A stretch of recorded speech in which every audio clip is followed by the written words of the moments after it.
ও আসো তুমি, আসো আসো আসো আসো আসো আসো, সাবধানে সাবধানে সাবধানে। আসতে তো লেট করলা কেন তুমি? কি আর বলবো, রাস্তায় তো প্রচুর জ্যাম। ও আচ্ছা আচ্ছা, বসো বসো, বসে বসো। রাস্তায় প্রচুর জ্যাম, অন্য কোনো প্রবলেম হয়নি তো? না, তুমি আসবে আসবে করে অনেক লেট করে ফেলছো, আমারও অফিসের টাইম হয়ে গেছে। যাই হোক, আসছো ভালো করেছো। রিয়া, রিয়া, এ চা দাও তো।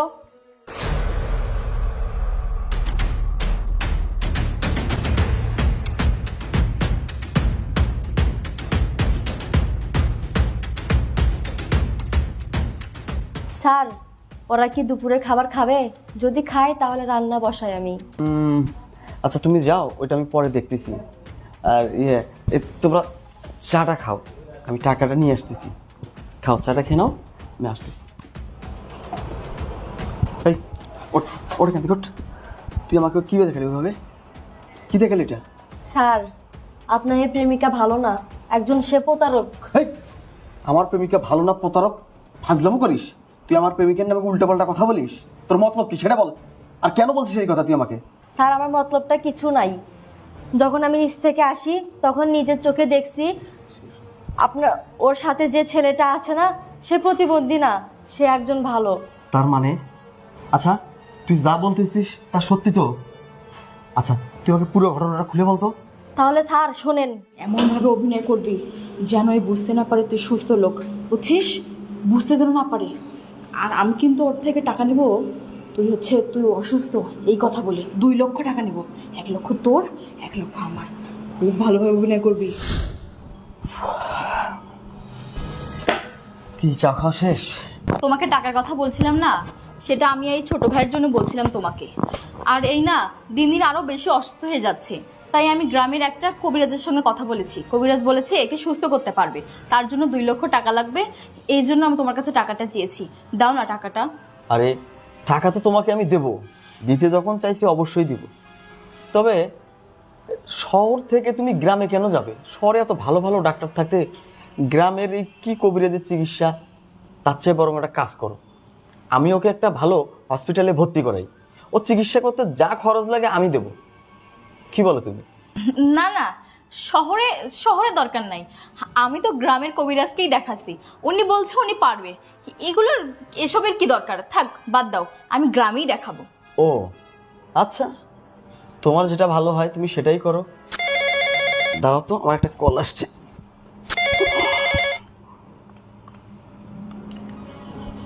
হ্যাঁ কাদের, কি বললি? ইনকাম ট্যাক্সের অফিসার ঢুকছে আমার অফিসে, আমার সব কিছু সিজ করে নিছে, ব্যাংক অ্যাকাউন্ট। কি বলিস? এই তাহলে তো আমি পথের ফকির হয়ে যাব, আমি তো নিঃস্ব হয়ে যাব। আমার সব কিছু যদি এভাবে সিজ করে নেয়।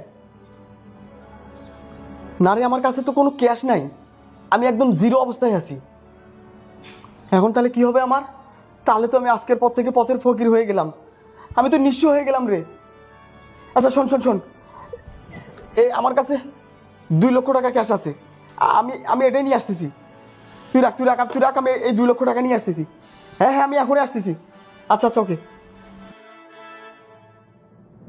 এই তুমি তো সব কিছু শুনলাই, আমি তো নিঃস্ব হয়ে গেছি। আমার ব্যাংক থেকে শুরু করে কলকারখানা সব কিছুতে তালা মারছে। তুমি জানো না, আমার পিছনে অনেক বড় শত্রু লাগছে, ওরা চায় না আমি কখনো ভালো থাকি, উপরে উঠি। তুমি মন খারাপ করো না, তোমার এই বিষয়টা আমি পরে দেখব। আর এই 2 লক্ষ টাকা আপাতত আমার নিজেরই লাগতেছে। আর শোনো, তোমরা না খেয়ে যেও না, খাওয়া দাওয়া করে যেও, আমি তোমার সঙ্গে পরে মিট করবো। ওকে, তুমি মন খারাপ করো না। এই দাঁড়াও, কি বললে তুমি? তোমার সব কিছু আটক করেছে? এই, তার মানে তো তোমার এখন কিছুই নেই। আর তুমি না আমাকে 2 লক্ষ টাকা দিতে চাইলা, এখন কেন দিচ্ছ না? না দিয়ে কেন চলে যাচ্ছ? আর দিবে কিভাবে? তুমি তো এখন রাস্তার ফকির, পথের ফকির হয়ে গেছো। যাই হোক, তোমার কবে আবার সব ঠিক হবে, তুমি কবে আবার সব ব্যাংক ব্যালেন্স পাবা, সেটার জন্য কি আমি অপেক্ষা করব? কখনোই করব না। তোমার মতো ঠকবাজের সঙ্গে আমি আর থাকবো না, বুঝছো? আমার ভাইয়ের চিকিৎসা তোমাকে আর করতে হবে না, তুমি থাকো, আমি চলে গেলাম। কি বললে তুমি? তুমি কি বললে? আমি জোচ্চোর? আমি বাটপার? এই কথাটা আমাকে বলার আগে একটিবার নিজের কথা ভাবলে না তুমি? বাটপার তুমি না আমি? এই তুমি যখনই শুনলে আমার ব্যাংক ব্যালেন্স টাকা পয়সা সব কিছু আমার হাতছাড়া হয়ে গেছে, আমি পথের ফকির হয়ে গেছি, সাথে সাথে তুমি পোল্টি নিলে। আরে বাটপার আমি না, তুমি বাটপার, তুমি একটা পোল্টিবাজ। আচ্ছা তুমি আমাকে ভালোবাসো তাই না? এই ভালোবাসা ভালোবাসা ভালোবাসার নাম করে এ পর্যন্ত তুমি আমার কাছে কত টাকা হাতায় নিয়েছো তোমার মনে আছে?